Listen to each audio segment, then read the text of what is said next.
Soyez les bienvenus dans votre chaîne PhysiqueWay. Dans cette vidéo, nous allons faire la résolution d'un exercice sur le suivi d'une transformation chimique. L'énoncé de l'exercice. On étudie la réaction de transformation du carbonate de calcium CaCO3. C'est le calcaire. En oxyde de calcium CaO. C'est la chaux vive, par chauffage. Cette transformation s'accompagne d'un dégagement de dioxyde de carbone, CO2. On transforme 2 grammes de carbonate de calcium et on recueille le dioxyde de carbone formé par déplacement d'un liquide en prenant soin de le ramener dans les conditions normales de température et de pression.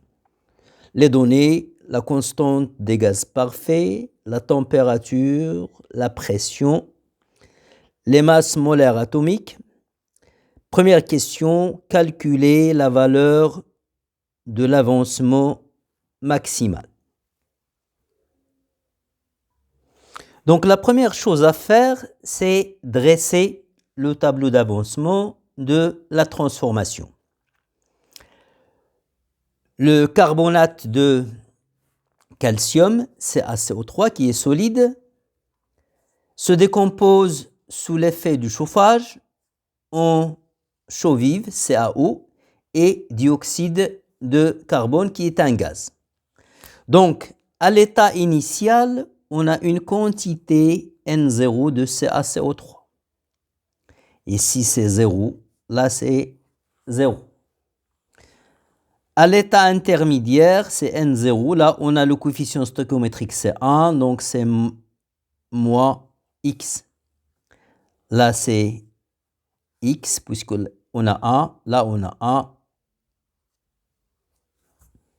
Et à l'état final, N0 moins X max, X max, X max.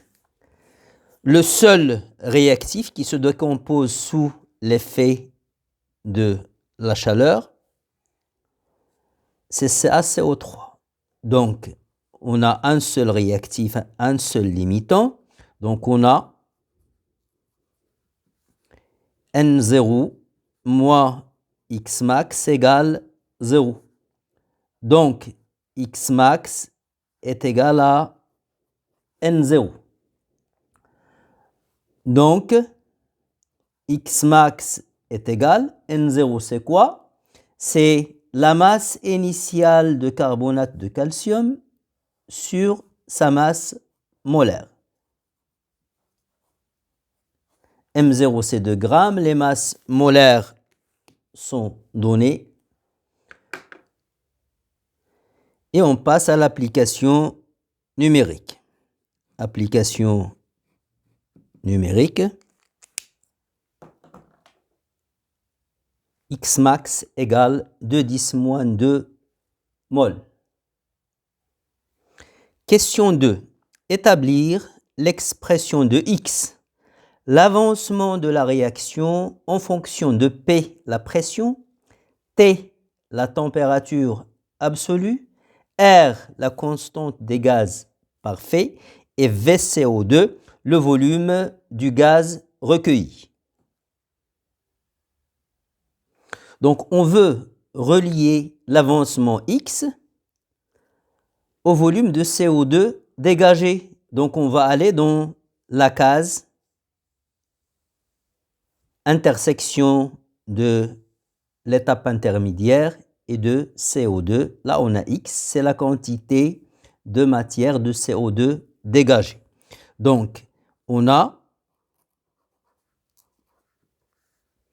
X égale N de CO2. Or, d'après l'équation des gaz parfaits, on a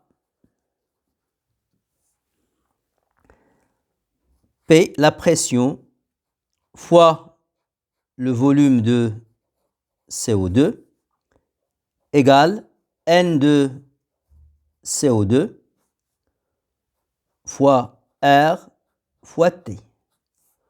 Or, NCO2, c'est X. Donc, on aura P fois VCO2 égale X l'avancement de la transformation, de la réaction, fois R fois T. Donc, X l'avancement de la réaction sera égal à P fois VCO2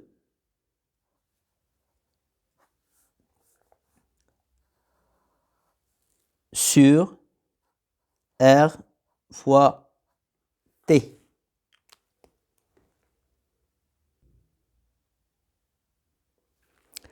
Troisième question, calculer la masse d'oxyde de calcium obtenue lorsque le volume de CO2 recueilli est 100 ml. On sait que la masse de CaO, c'est sa quantité de matière fois la masse molaire. M de CaO qui est formé, c'est sa quantité de matière formée fois sa masse molaire. Or, la quantité de matière de CaO, c'est X. Donc, on aura MCaO, c'est X fois la masse molaire de CaO. X, on sait qu'il est égal à P fois VCO2 sur RT. Donc, on peut écrire MCaO égale P fois VCO2 fois la masse molaire de CaO, le tout sur le produit R fois T. Et on a l'expression finale de la masse de chaux vive qui est formée. Application numérique. Dans l'application numérique, il faut faire attention à une chose. N'oublions pas que R, il est exprimé dans le système international. P, elle aussi dans le système international, en Pascal. Donc, pour obtenir la quantité de matière de CaO, attention, le volume, il faut l'exprimer en mètres cubes. Or, on sait que 1 millilitre, c'est 10 à la puissance moins 6 mètres cubes. Donc, faites attention à ce détail. La masse de CaO, d'oxyde de calcium obtenu, c'est 2,50 10 à la puissance moins 1 grammes. Merci pour votre attention et à bientôt dans une prochaine vidéo, Inch'Allah.